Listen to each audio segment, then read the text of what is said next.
Anwar Ibrahim membuktikan komitmen dan kesungguhan beliau untuk membantu golongan marhain dan susah.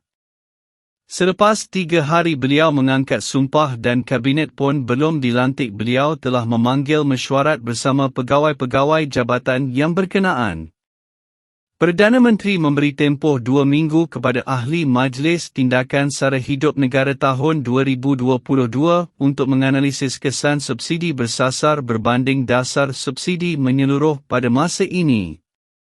Anwar berkata semua kementerian dan agensi berkaitan telah ditugaskan untuk mengumpul maklumat yang akan dibentangkan kepada kabinet barunya selepas ia dibentuk kelak. Saya tidak mempunyai masalah dengan subsidi untuk rakyat, khususnya golongan miskin. Tetapi dalam perbincangan kami mendapati bahawa subsidi mesti disasarkan. Ambil contoh, subsidi harga minyak, itu juga menguntungkan orang kaya, kata Anwar pada sidang media di Jabatan Perdana Menteri di Putrajaya. Jadi saya beri masa 2 minggu untuk menganalisis, meneliti semua implikasi dan berbincang dengan pihak swasta, pelabur supaya mereka faham sebab subsidi adalah untuk meringankan beban rakyat miskin, kata Anwar.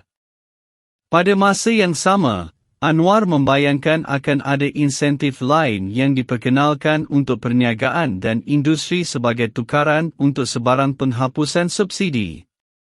Terdahulu, Anwar mempengerusikan mesyuarat khas Majlis Tindakan Sara Hidup Negara tahun 2022 dan dia melahirkan rasa bangga dengan komitmen yang ditunjukkan oleh semua penjawat awam yang terlibat.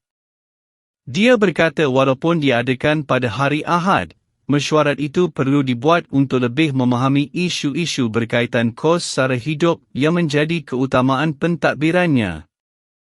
Antara pegawai tinggi kerajaan yang hadir ialah Ketua Setiausaha Negara Mohd Zuki Ali, Gubernur Bank Negara Malaysia Nur Syamsiah Mohd Yunus, para pegawai kanan Jabatan Perangkaan, Kementerian Perdagangan Dalam Negeri dan Hal Ehwal Pengguna, Kementerian Keuangan, Kementerian Pertanian dan Industri Makanan serta Kementerian Tenaga dan Sumber Asli. Kita mengharapkan segala usaha dan inisiatif yang ditunjukkan oleh beliau ini mampu untuk mengurangkan kesusahan rakyat akibat dari kenaikan harga barang dan kos kehidupan yang kian mendesak sekarang. Rakyat sudah lama terbeban dengan isu ini. Rakyat terdahulu hanya jelas gagal menangani isu ini. Mereka hanya membazirkan wang rakyat dengan jumlah menteri yang begitu ramai tetapi gagal menghasilkan keputusan dan tindakan yang berkesan bagi menyelesaikan isu ini.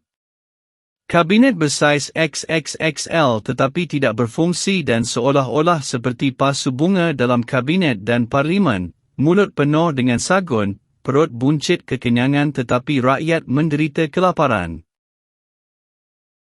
Kita percaya dengan berkat kesungguhan dan komitmen yang ditunjukkan oleh Perdana Menteri dan kerjasama hebat dari pegawai kerajaan, isu ini akan dapat ditangani.